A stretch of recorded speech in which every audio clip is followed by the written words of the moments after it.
அனைவருக்கும் வணக்கம். In today class we will learn about equations of uniformly accelerated motion by calculus method. Calculus method நுண்கணித முறையில் சீராக முடுக்கமடைந்த ஒரு பொருளோட இயக்க சமன்பாடுகளை பற்றி தான் இந்த வகுப்பில் தெரிஞ்சுக்க போகிறோம். ஒரு ஆப்ஜெக்ட் இருக்குது, இனிஷியலாக அந்த ஆப்ஜெக்ட்டு ஏன்ற பொசிஷனில் இருக்குதுன்னு எடுத்துக்குவோம். அது இனிஷியல் பொசிஷன் அப்படிங்கிறதுனால வெலாசிட்டி ஆஃப் தட் ஆப்ஜெக்ட் யூன்னு எடுத்துக்கிறோம். ஆஃப்டர் டி அப்படின்ற டைமில் என்னாச்சு அப்படின்னா ஆப்ஜெக்ட் ஏன்ற பொசிஷன்லேருந்து பின்ற பொசிஷனுக்கு ரீச் ஆகிடுச்சின்னு வச்சுக்குவோம். அப்போ before the last moment of reaching at B அப்படிங்கிறது வெலாசிட்டி வின்னு எடுத்துக்கிறோம். இப்போது டீன்ற டைமில் ஒரு ஆப்ஜெக்ட் வி அப்படிங்கிற வெலாசிட்டியோட இயங்கிருச்சு அப்படின்னா அப்போ அந்த ஆப்ஜெக்ட் ஆக்சலரேட் ஆகிருக்குன்னு அர்த்தம். அப்போ வெலாசிட்டி பை டைமுங்கிறத ஆக்சலரேஷன்னு சொல்லுவோம். இங்கே ஆக்சலரேஷனை நம்ம ஏன்னு எடுத்துக்கிறோம். டிஸ்பிளேஸ்மெண்ட் ஆஃப் அன் ஆப்ஜெக்டை வந்து எஸ் அப்படின்னு சொல்லி எடுத்துக்கிறோம். ஆரம்பத்தில் பொருள் வந்து ஏங்கிற நிலையில் இருக்குது. டி அப்படிங்கிற நேரத்துக்கு அப்புறம் அந்த பொருள் வந்து பிங்கிற நிலையை அடைஞ்சிருச்சு. அப்போ எஸ் தொலைவு இடப்பெயர்ச்சி அடைஞ்சிருக்கு அப்படின்னு எடுத்துக்கிட்டோம் அப்படின்னா அந்த பொருள் அடைந்த முடுக்கம் வந்து ஏன்னு சொல்கிறோம். இப்போ இந்த செயல்பாட்டை அடிப்படையாக வச்சு தான் நம்ம என்ன பண்ண போகிறோம் அப்படின்னா நுண்கணித முறையில் சீராக முடுக்கமடைந்த ஒரு பொருளோட இயக்க சமன்பாடுகளை வருவிக்க போகிறோம். எல்லோரும் ரெடியாக இருக்கீங்களா? வாங்க.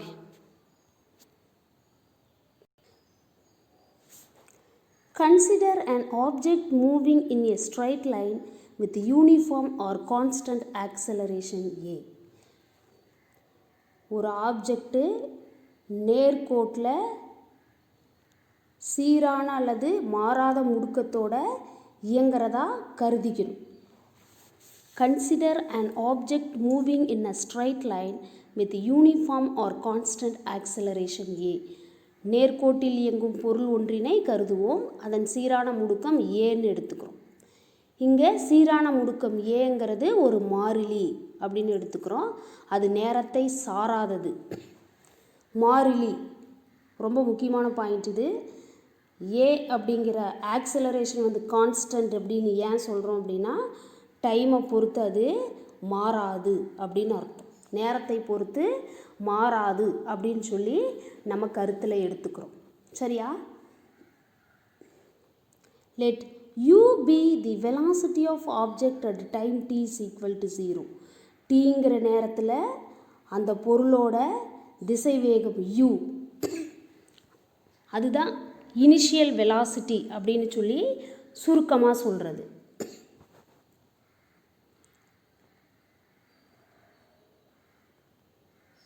இனிஷியல் வெலாசிட்டி v அப்படிங்கிறது velocity of the body at last time t.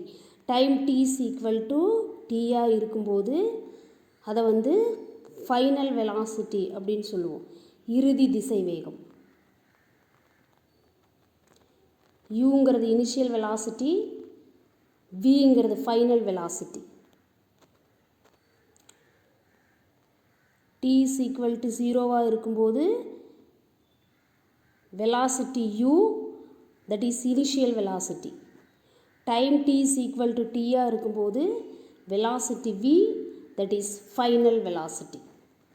uங்கிறது ஆரம்ப திசை வேகம், vங்கிறது இறுதி திசை வேகம். சரிங்களா? முதல்ல நம்ம தெரிஞ்சுக்க போகிறது velocity time relation. திசைவேகம் நேரம் இவற்றிற்கான தொடர்பை தான் நம்ம வருவிக்க போகிறோம். இந்த ஸ்டேட்மெண்ட் ரொம்ப முக்கியம். The acceleration of the body at any instant is given by the first derivative of the velocity with respect to time. எந்த ஒரு கன நேரத்திலும் ஒரு பொருளோட முடுக்கம் அப்படிங்கிறது நேரத்தை பொறுத்த திசைவேகத்தின் முதலாவது வகைக்கெழு. ஃபஸ்ட்டு டெரிவேட்டிவ் அப்படின்னா முதலாவது வகைக்கெழு. The acceleration of the body at any instant is given by the first derivative of the velocity with respect to time. எந்த ஒரு நேரத்திலும் பொருளின் முடுக்கம் அப்படிங்கிறது நேரத்தை பொறுத்து திசைவேகத்தின் முதல் வகைக்கெழு. எக்ஸ் அப்படிங்கிறது நம்ம கேஸ் படி எஸ்ன்னு எடுத்துக்குவோம். எஸ்ஸுங்கிறது டிஸ்பிளேஸ்மெண்ட். வி அப்படிங்கிறது வெலாசிட்டி. ஏ அப்படிங்கிறது ஆக்சலரேஷன். வெலாசிட்டி எப்படி கிடைக்கும்? Change in displacement with respect to time அப்படின்னா velocity. Change in velocity with respect to time அப்படின்னா தட் இஸ் ஆக்சலரேஷன். நேரத்தை பொறுத்து ஒரு பொருளின் இடப்பெயர்ச்சியில் ஏற்படும் மாற்றம் தான் திசைவேகம். காலத்தை பொறுத்து ஒரு பொருளின் திசைவேகத்தில் ஏற்படும் மாறுபாடு தான் முடுக்கம். நான் பேசுறது சரிதானே? அப்போ வெலாசிட்டி பை டைம் அப்படிங்கிறது யாரு? ஆக்சலரேஷன்.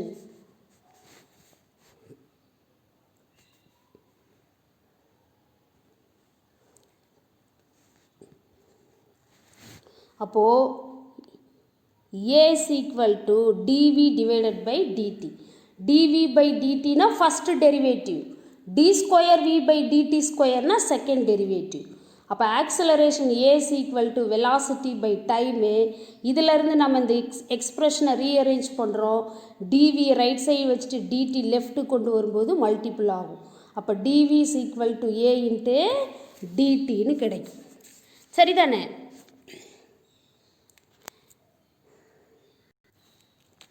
அடுத்து என்ன பண்ணலாம்? integrating both sides with the condition that as time changes from t to 0 to t, the velocity changes from u to v for the constant acceleration. இப்போ both side நம்ம என்ன பண்ண போகிறோம் அப்படின்னா இன்டகிரேட் பண்ண போகிறோம். சமன்பாட்டோட ரெண்டு பக்கமும் தொகைப்படுத்த போகிறோம். எந்த கண்டிஷன் அப்ளை பண்ணி? கண்டிஷன்னா நிபந்தனை. எந்த நிபந்தனை? t is equal to 0 அப்படிங்கிற நேரத்தில் திசைவேகம் uன்னு படித்தோம். t is equal to tங்கிற நேரத்தில் திசைவேகம் vன்னு படித்தோம். அப்போ லிமிட் என்ன ஆகும்? Time changes from 0 to t. 0விலேருந்து tன்னு மாறுது. திசைவேகம் uலேருந்து vன்னு மாறுது. நான் பேசுகிறது புரியுதா? சரி. Integrating both sides with the condition that as time changes from 0 to t, the velocity changes from u to v. இயக்க நிபந்தனையின்படி நேரம் 0விலிருந்து t வரை மாறும்போது திசைவேகம் uலிருந்து vக்கு மாறும். அதை வச்சு ரெண்டு பக்கமும் நம்ம என்ன பண்ணுறோம்? போத் சைடு இன்டகிரேட் பண்ணுறோம், தொகைப்படுத்துகிறோம். For the constant acceleration. இது யாருக்கு? மாறாத முடுக்கம். இது யாரு? மாறாத முடுக்கம். முடுக்கம் அப்படிங்கிறது நேரத்தை பொறுத்து மாறாது இல்லையா?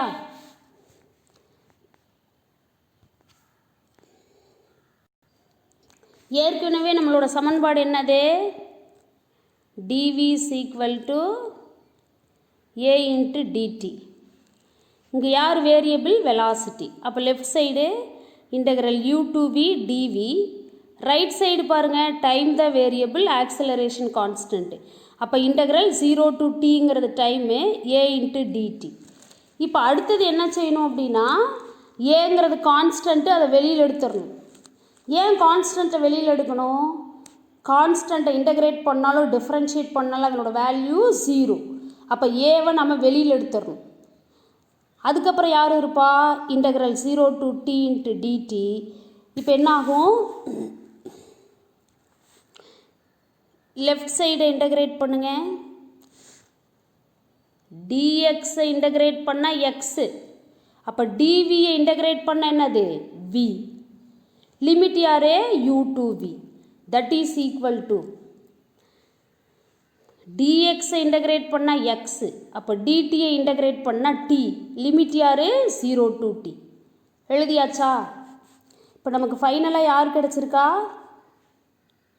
v limit u to v a into t limit 0 to t. இப்போ லிமிட் அப்ளை பண்ணுங்க. Upper limit minus of lower limit. Left side பாருங்கள், அப்பர் லிமிட் யாரு v. இப்போ இந்த விக்கு பதிலாக v அப்ளை பண்ணணும். மைனஸ் ஆஃப் லோவர் லிமிட் யாரு u. That is equal to a into upper limit t minus of lower limit. டீக்கு பதிலாக யார் 0ன்னு அப்ளை பண்ணணும். இப்போது v minus u is equal to at minus 0. 0 ப்ளஸ்ஸாக இருந்தாலும் மைனஸாக இருந்தாலும் அதுக்கு வேல்யூ கிடையாது. அப்போது v minus u is equal to at. From this v is equal to இந்த u ரைட் சைடு போனால் என்ன ஆகும்? ப்ளஸ்ஸாக மாறும். u plus at. v is equal to u plus at. v is equal to u plus at. This is first equation of motion. All of you understand this? Okay. அடுத்து நம்ம தெரிஞ்சுக்க போகிறது displacement time relation. இடப்பெயர்ச்சி நேரம் இவற்றிற்கான தொடர்பு. கவனிங்க. The velocity of the body is given by the first derivative of the displacement with respect to time. ஒரு பொருளோட திசைவேகம் அப்படிங்கிறது நேரத்தை சார்ந்து இடப்பெயர்ச்சியோட முதல் வகைக்கெழு. அப்போ இடப்பெயர்ச்சிங்கிறது யார்? v is equal to displacement by time. velocity is equal to displacement by time. இங்கே first derivative of the displacement time dt இருக்கும்போது displacement ds இருக்கும். instead of this d வந்து நம்ம displacementஐ sன்னு எடுத்துக்கிறோம். அப்போ v is equal to ds by dt. The velocity of the body is given by the first derivative of the displacement with respect to time, that is nothing but v is equal to ds divided by dt. பொருளின் திசைவேகம் அப்படிங்கிறது நேரத்தை பொறுத்து பொருளின் இடப்பெயர்ச்சியின் முதல் வகைக்கெழு. அப்போ v is equal to ds divided by dt. இதிலிருந்து நம்ம என்ன செய்ய போகிறோம் அப்படின்னா, இந்த dt ரைட் சைடில் வச்சுக்கிறோம். இந்த ds ரைட் சைடில் வச்சுட்டு dtயை லெஃப்ட்டு கொண்டு வரும்போது v இன்ட்டு dtன்னு மாறும். இப்போ ஃபைனலாக நமக்கு கிடச்சிருக்கிற எக்ஸ்பிரஷன் என்னது? ds is equal to v into dt. Already நமக்கு ஒரு விஷயம் தெரியும். என்னென்னு? ஃபஸ்ட் ஈக்குவேஷன் ஆஃப் மோஷன் என்னது? v is equal to u plus at. இப்போ இங்கே இருக்கிற vக்கு பதிலாக என்ன பண்ணலாம்? u plus atன்னு அப்ளை பண்ணலாம். இப்போ ds is equal to u plus at into dtன்னு கிடச்சிருக்கு. சரியா? Assume that initially at time t is equal to 0, the particles started from the origin. ஒரு விஷயத்தை அஷ்யூம் பண்ணிக்கணும். என்னென்னு? இனிஷியலி ஆரம்பத்தில் time t is equal to 0ங்கிற நிலையில் அந்த பார்ட்டிக்கல் வந்து தன்னோட இயக்கத்தை என்ன பண்ணுது? தொடக்க புள்ளியிலிருந்து தொடங்குது. Assume that initially at time t is equal to 0, the particles started from the origin. நேரம் t is equal to 0 வினாடியில் பொருள் தொடக்க புள்ளியில் இருக்குது, தன்னோட இயக்கத்தை அங்கேருந்து தொடங்க போகுதுன்னு அர்த்தம். At a later time t அப்படிங்கிற நேரத்துக்கு அப்புறம் the particle displaced is s. tங்கிற நேரத்துக்கு அப்புறம் அந்த துகள் வந்து sங்கிற தொலைவு இடப்பெயர்ச்சி அடைஞ்சிருச்சு. Further assuming that acceleration is time independent we have. மறுபடியும் நம்ம என்ன செய்யணும் அப்படின்னா, மேலும் வந்து ஒரு விஷயத்தை அஷ்யூம் பண்ணிக்கணும். ஆக்சலரேஷன் அப்படிங்கிறது டைம் இண்டிபெண்ட், நேரத்தை பொறுத்து மாறாத ஒரு விஷயம் முடுக்கம்னு எடுத்துக்கணும். அப்போ இங்கே ஆக்சலரேஷன் அப்படிங்கிறது கான்ஸ்டன்ட். டைமை பொறுத்து மாறலை அப்படின்னா அது கான்ஸ்டன்ட். சரியா?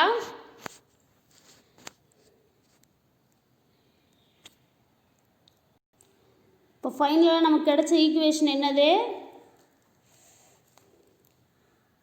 ds is equal to u plus a t விடி விக்கு பதில் அப்ளை பண்ணியிருந்தோம் இன்ட்டு யார் இருக்கிறா டிடின்னு இருக்குது. இப்போ இந்த டிடிங்கிறது இந்த ரெண்டு டேர்முக்கும் காமனா, அப்போ உள்ளே கொண்டு வரலாமா? ds is equal to u into dt plus at into dtன்னு எழுதலாம். சரிங்களா? அதுக்கப்புறம் என்ன பண்ணலாம்?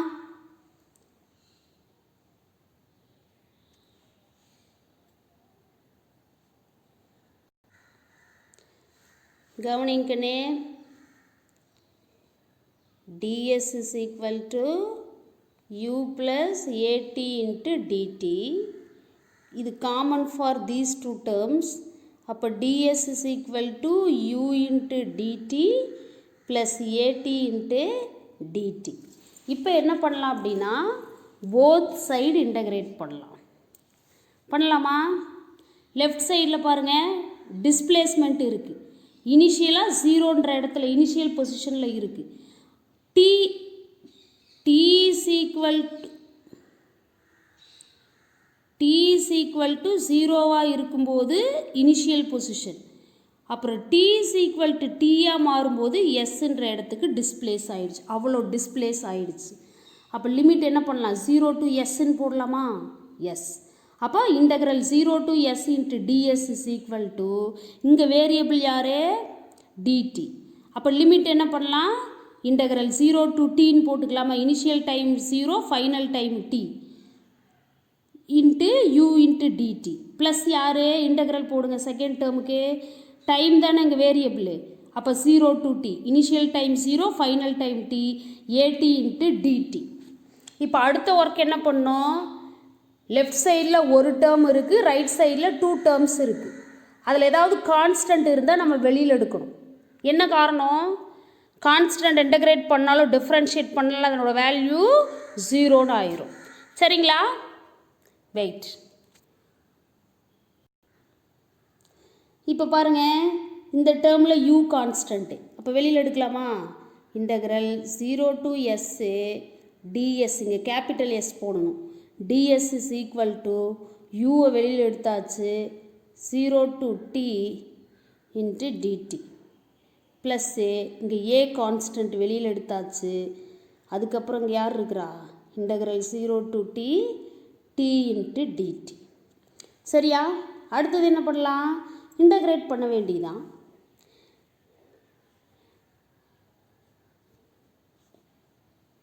dxஐ இன்டகிரேட் பண்ணால் x, இது ஞாபகம் வச்சுக்கணும். அப்போ ds இன்டகிரேட் பண்ணால் s.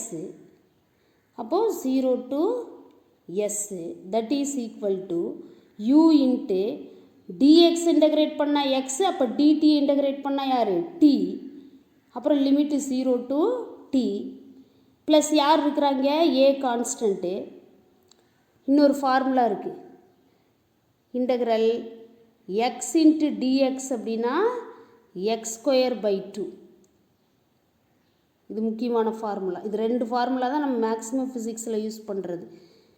X into dx integrate பண்ணால் எக்ஸ் ஸ்கொயர் பை 2. அப்போ இங்கே என்ன பண்ணலாம்? டி இன்ட்டு டிடி இருக்குதா? அப்போ டி ஸ்கொயர் பை 2ன்னு எழுதலாமா? லிமிட் யார்? 0 to t. சரிதானே நான் பேசுகிறதே? இப்போ லிமிட் அப்ளை பண்ணலாமா? லிமிட் அப்ளை பண்ணுறதுக்கு என்ன கண்டிஷன்? Upper limit minus of lower limit apply பண்ணுவோம். நமக்கு ஃபைனலாக இருந்த டேர்ம் என்னது? S 0 to s that is equal to u into t 0 to t plus a into t square by 2 0 to t. சரிங்களா? இப்போ லெஃப்ட் சைடு அப்பர் லிமிட் யார்? S minus of lower limit 0. அப்போ S minus 0 that is equal to u into upper limit t minus of lower limit 0 plus a into upper limit t. அப்போ t square by 2 minus of lower limit 0 0 square by 2. இப்போ இந்த second term என்னாச்சு அப்படின்னா negligible, 0 ஆயிடுச்சு. மீதி யார் இருப்பாங்க? இங்கே எஸ் மட்டும்தான் இருக்கும். S is equal to u into டீன்னு இருக்கும். இது ஜீரோவுக்கு வேல்யூ இல்லை. Plus a into t square by டூன்னு இருக்கும். சரியா நான் பேசுகிறதே? இப்போ மீதி யார் வருவா? S is equal to யூடி plus a t square by two or half a t ஸ்கொயர்னு எழுதிக்கலாம். சரிதானே? வாங்க, எஸ் இஸ் ஈக்குவல் டு யூடி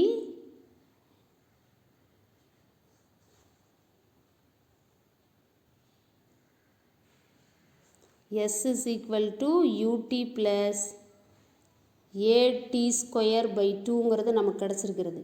இப்போ இது என்ன பண்ணலாம்? S is equal to யூடி plus half a t ஸ்கொயர்னு எழுதலாமா?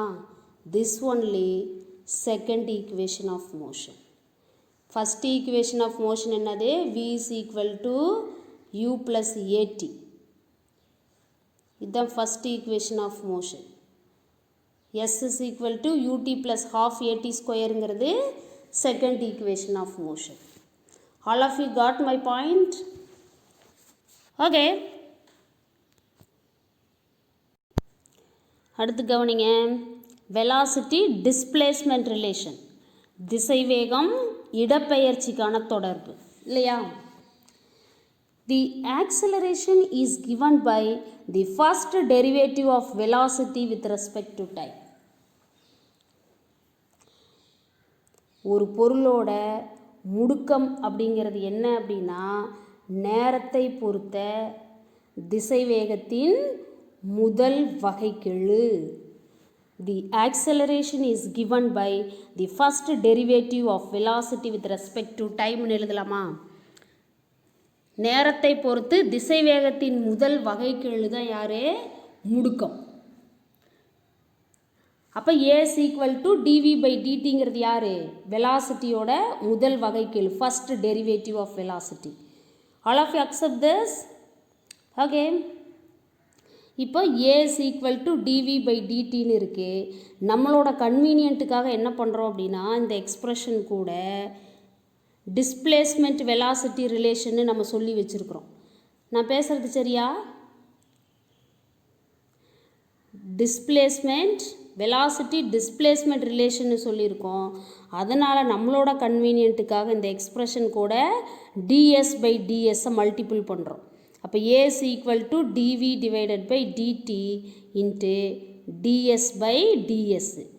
Anything divided by the same thing is equal to 1 இல்லையா? அப்போ 1 கூட இதை மல்டிபிள் பண்ணால் வேல்யூ மாறாது.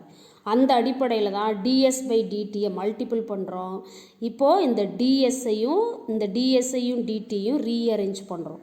அப்போது a is equal to TV by டிஎஸ்ன்னு கிடைக்கும் இன்ட்டு டிஎஸ் பை டிடின்னு கிடைக்கும்.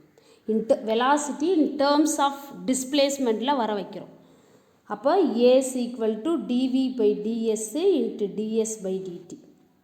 இங்கே இருக்கா? A is equal to TV by dt, that is equal to TV by ds into DS by dt. Ds by டிடிங்கிறது யார்? First derivative of the displacement, that is nothing but velocity. திசைவேக இடப்பெயர்ச்சியோட முதல் வகைக்கெழு தான் டிஎஸ் பை டிடி. அது யார்? Change in displacement with respect to டைம்ங்கிறது யார்? வெலாசிட்டி. அப்போ இந்த செகண்ட் மல்டிபிள்ஸில் இருக்கிற டிஎஸ் பை டிடிக்கு பதிலாக வின்னு எழுதலாமா? எழுத முடியும். Therefore a is equal to TV by dt, that is equal to TV by ds into DS by dt. Ds by dt is nothing but v. Therefore a is equal to TV by ds into v. இதான் இங்கே சொல்லியிருக்கிறோம். DS by DD அப்படிங்கிறது யார் அப்படின்னு பார்த்தீங்கன்னா தி displacement. வெலாசிட்டின்னு எழுதலாம். எஸ்ஸுங்கிறது displacement, traverse அப்படின்னா கடந்த தொலைவு அப்படின்னு அர்த்தம். சரிங்களா? அடுத்து என்ன பண்ணலாம் அப்படின்னு பார்த்தீங்கன்னா a is equal to TV by ds into வின்னு கிடச்சிருக்கு. இந்த டிஎஸ்ஸை லெஃப்ட் சைடை கொண்டு வந்துட்டு ஏவை வந்து ரைட் சைடு கொண்டு போகிறோம். அப்போ யார் வருவா? ds is equal to dv by a into v ன்னு கிடைக்கும். இதை வேற எப்படி எழுதலாம்? ds is equal to 1 by a into v into dv ன்னு எழுதலாமா? எழுத முடியும். Okay,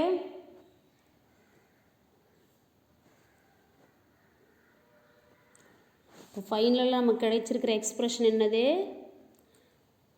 ds is equal to 1 by a into v into dv. இப்போ இன்டகிரேட் பண்ணலாமா?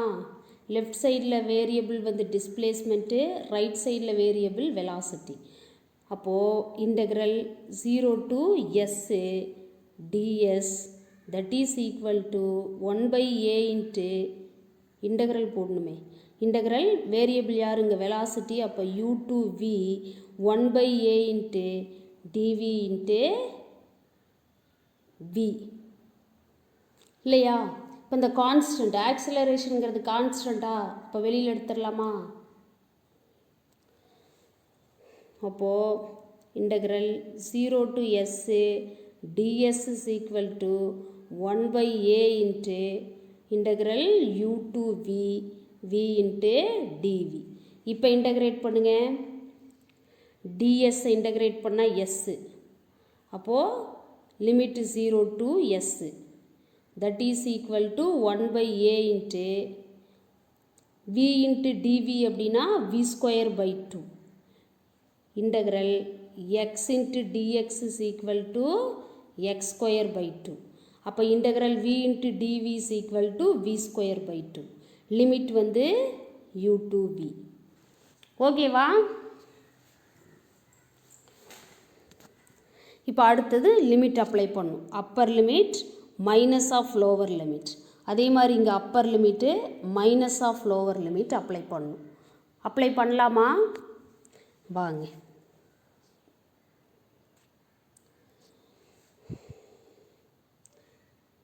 எஸ் அப்பர் லிமிட் அதை ஃபஸ்ட்டு எழுதிக்கலாம் ஈக்குவேஷனை. 0 to s that is equal to 1 by a into v square by 2 into இங்கே v இங்கே u. இப்போ apply பண்ணுங்கள். Upper limit s minus of lower limit 0 that is equal to 1 by a into upper limit v அப்போ v square by 2 minus of lower limit u அப்போ u square by 2ன்னு கிடைக்கும். அடுத்து என்ன பண்ணலாம்? இந்த ரெண்டு டேர்ம்லேயும் 2 காமனாக இருக்கா? வெளியில் எடுக்கலாமா? அப்போ இங்கே 0க்கு வேல்யூ இல்லையா? அப்போ s is equal to 1 by 2a into v square minus u ஸ்கொயர்னு எழுதலாமா? 1 by 2a into v square minus u square. அடுத்த ஸ்டெப்பில் இந்த 2aவை இங்கே லெஃப்ட்டு கொண்டு வந்தால் 2asன்னு வருமா? எல்லோரும் கவனிச்சிட்ருக்குறீங்களா? ஓகே, கவனிங்க. 2as is equal to v square minus u square. இப்போது இந்த ரைட்டில் இருக்கிற மைனஸ் u ஸ்கொயர் லெஃப்ட்டுக்கு வந்தால் என்ன ப்ளஸ்ஸாக மாறுமா? அப்போ 2as plus u square is equal to v ஸ்கொயர்னு எழுதலாமா? That is nothing but v square is equal to u square plus 2as. இதுதான் யார் அப்படின்னு பார்த்தீங்கன்னா தேர்ட் ஈக்குவேஷன் ஆஃப் மோஷன். ஒரு ஆப்ஜெக்ட்டு ஸ்ட்ரைட் லைனில் மூவ் ஆகும்போது அதனோட மோஷனுக்கான ஈக்குவேஷன்ஸ். ஒரு பொருள் நேர்கோட்டு இயக்கத்தை மேற்கொள்ளும் போது அதற்கான இயக்கச் சமன்பாடுகள். சரியா? முதலாவது இயக்கச் சமன்பாடு என்னது? v is equal to u plus at. Second one s is equal to ut plus half at square. Third one யாரு? v square is equal to u square plus 2as. Okay,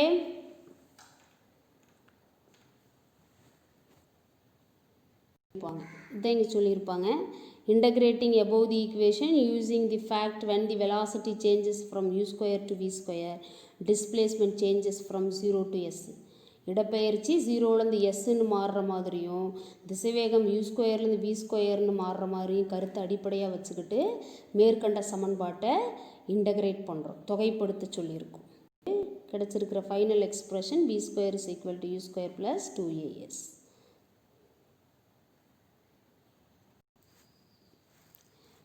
We can also derive the displacement s in terms of initial velocity and final velocity. வேறு இன்னொரு விஷயமும் நம்ம பண்ண முடியும். என்ன அப்படின்னு பார்த்தீங்கன்னா, ஆல்சோ டெரைவ் தி டிஸ்பிளேஸ்மெண்ட், இடப்பெயர்ச்சி இன் டேர்ம்ஸ் ஆஃப், இடப்பெயர்ச்சியை ஆரம்ப திசைவேகம் மற்றும் இறுதி திசைவேகத்தோட அடிப்படையில் நம்ம என்ன பண்ண முடியும் அப்படின்னா, இடப்பெயர்ச்சியை வருவிக்க முடியும். We can also derive the displacement s in terms of initial velocity and final velocity.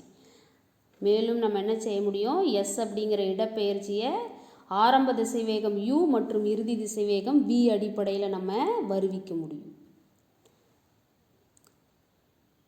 sங்கிற இடப்பெயர்ச்சியை ஆரம்ப திசைவேகம் u மற்றும் இறுதி திசைவேகம் vயோட அடிப்படையில் நம்மளால் வருவிக்க முடியும். ஏற்கனவே நமக்கு ஒரு சமன்பாடு தெரியும். என்னது? v is equal to u plus at.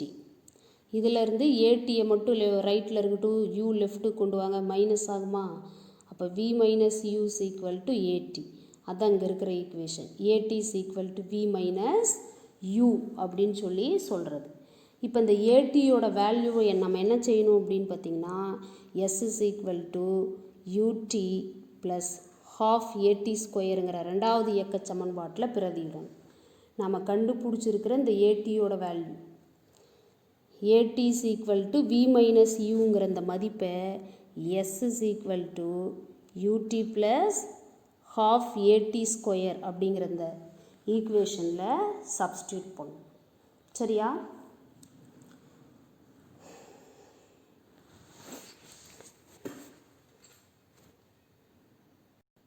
அப்போ இந்த சமன்பாட்டை எப்படி மாற்றலாம்? சப்ஸ்டியூட் பண்ணும்போது s is equal to யூடி plus half a t into டீன்னு பிரிச்சுக்கலாம் நம்மளோட கன்வீனியண்ட்டுக்காக. இப்போ இந்த ஏடிக்கு பதிலாக நம்ம வி மைனஸ் யூவை அப்ளை பண்ணுறோம். அப்போ S is equal to யூடி plus half v minus u into டீன்னு கிடைக்கும். கிடைச்சிருக்கா? கவனிங்க. அடுத்து என்ன பண்ணுறோம் அப்படின்னா, இந்த ரெண்டு டேர்ம்லேயுமே டி காமனாக இருக்குது, வெளியில் எடுத்துடலாமா? அப்போது S is equal to t into u plus of v minus u. இங்கே ஒரு 1/2 இருக்குது. 1/2 இன்ட்டு வி மைனஸ் யூ மட்டும் மீதி இருக்கும். இருக்குதா? அடுத்து என்ன பண்ணலாம்? இந்த 1/2 இந்த ரெண்டு டேர்முக்கு காமனாக உள்ளே எடுத்துகிட்டு போகலாமா? அப்போ S is equal to t into u plus 1/2 v. இங்கே மைனஸ் இருக்குது, அப்போ minus plus into minus minus 1/2 யூன்னு எழுதலாம். இப்போ இந்த ரெண்டு டேர்ம்லேயுமே 1/2 இருக்குது, ஆனால் இங்கே ஃபஸ்ட்டு டேர்மில் 1/2 இல்லை. அப்போ இந்த டேர்ம் கூட என்ன பண்ணலாம்? 2/2 மல்டிபிள் பண்ணலாம். பண்ணலாமா? Wait. s is equal to t into u plus 1/2 v minus 1/2 u. இப்போ 2/2 இது கூட மல்டிபிள் பண்ண போகிறோம். அப்போ s is equal to t into u into 2/2 plus 1/2 v minus 1/2 u. இப்போ மேலேயும் கீழேயும் 2ஆல் மல்டிபிள் பண்ணுறதுனால ஒன்றும் அங்கே தப்பு நடக்க போகிறதில்ல. வேல்யூ மாறாது. ரெண்டையும் கேன்சல் பண்ணால் 1ன்னு வரும். அப்போ வேல்யூ மாறாது. சரியா நான் பேசுகிறது? இப்போ இந்த 3 டேர்ம்லேயுமே 1/2 இருக்கா? அப்போ வெளியில் எடுத்துடலாமா? S is equal to t/2 into 2u plus v minus யூன்னு இருக்குது. இப்போ இந்த 2uவில் ஒரு மைனஸ் யூ போயிடுச்சுன்னா மீதி u ப்ளஸ் வின்னு இருக்கும். Yes or no? Yes. s is equal to t/2 into 2u plus v minus u. Cancel ஆச்சுன்னா மீதி u இருக்கும். s is equal to t/2 into u plus v. இது வேறு எப்படி எழுதலாம்? s is equal to u plus v into t divided by 2. இதுதான் 4th equation of motion அப்படின்னு சொல்லி சொல்கிறது. எதனால் அப்படி சொல்கிறோம்? டிஸ்பிளேஸ்மெண்ட் எஸ்ஸை வந்து in terms of initial velocity and final velocity அடிப்படையில் நம்ம டெரைவ் பண்ணும்போது நமக்கு கிடைக்கிறது S is equal to u plus v into t divided by 2. All of you understand? Okay.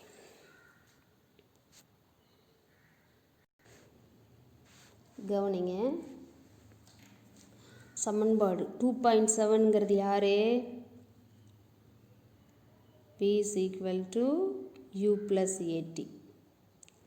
2.8ங்கிறது s is equal to ut plus half at square. 2.9 அப்படிங்கிறது v square is equal to u square plus 2as. 2.10ங்கிறது s is equal to u plus v into t divided by 2. சரியா? இந்த 4 சமன்பாடுகள் the equations called kinematic equations of motion. யாரே? kinematic equations of motion. இயக்கச் சமன்பாடுகள் அப்படின்னு சொல்கிறோம். and have a wide variety of practical applications. இது வந்து கைனமேட்டிக் ஈக்குவேஷன்ஸ் ஆஃப் மோஷன் அப்படின்னு சொல்கிறோம், இயக்கச் சமன்பாடுகள்னு சொல்கிறோம். இது wide variety of practical applications, நடைமுறையில் பல்வேறு இடங்களில் நாம் இதை பயன்படுத்திக்கிட்டு இருக்கோம். சரியா? கைனமேட்டிக் ஈக்குவேஷன்ஸ்னு கேட்டால் என்ன பண்ணோம்? v is equal to u plus atங்கிறது first equation, s is equal to ut plus half at square அப்படின்றது second equation, v square is equal to u square plus 2as அப்படிங்கிறது third equation, and s is equal to u plus v into t divided by 2 அப்படிங்கிறது fourth equation. இதில் நம்ம கவனிக்க வேண்டிய மிக முக்கியமான விஷயம் என்ன அப்படின்னா, it is to be noted that all these kinematic equations are valid only if the motion is in a straight line with constant acceleration. இங்கே நம்ம கவனிக்க வேண்டிய ஒரு விஷயம் இருக்குது. இந்த எல்லா இயக்க சமன்பாடுகளும் யாருக்கு மட்டும் பொருந்தும் அப்படின்னா, இயக்கம் வந்து மாறாத முடுக்கத்தோட என்னது நேர்கோட்டில் நடைபெற்றுச்சுன்னா இது பொருந்தும். It is to be noted that all these kinematic equations are valid only if the motion is in a straight line with constant acceleration. இந்த இயக்க சமன்பாடுகள் அனைத்தும் நேர்கோட்டில் இயங்கும் சீரான முடுக்கம் பெற்ற பொருள்களுக்கு மட்டுமே பொருந்தும்.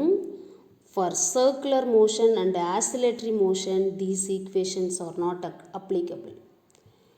For circulatory motion and oscillatory motion, these equations are not applicable. வட்ட இயக்கத்துக்கும் அலைவு இயக்கத்துக்கும் இந்த சமன்பாடுகள் பொருந்தாது. எல்லாருக்கும் இந்த விஷயம் புரிஞ்சுதா? இது ரொம்ப முக்கியமான 5 மதிப்பெண் வினா. சரியா? Thank you for listening, students. All of you, bye.